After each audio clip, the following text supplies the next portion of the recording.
চিন্তা রোগের রোগী আছে ডাক্তার নাইগা কেন?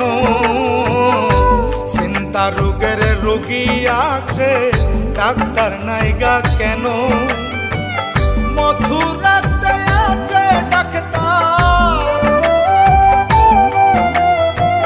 মথুরাতে আছে ডাক্তার, নাম তার কালাসানো গো।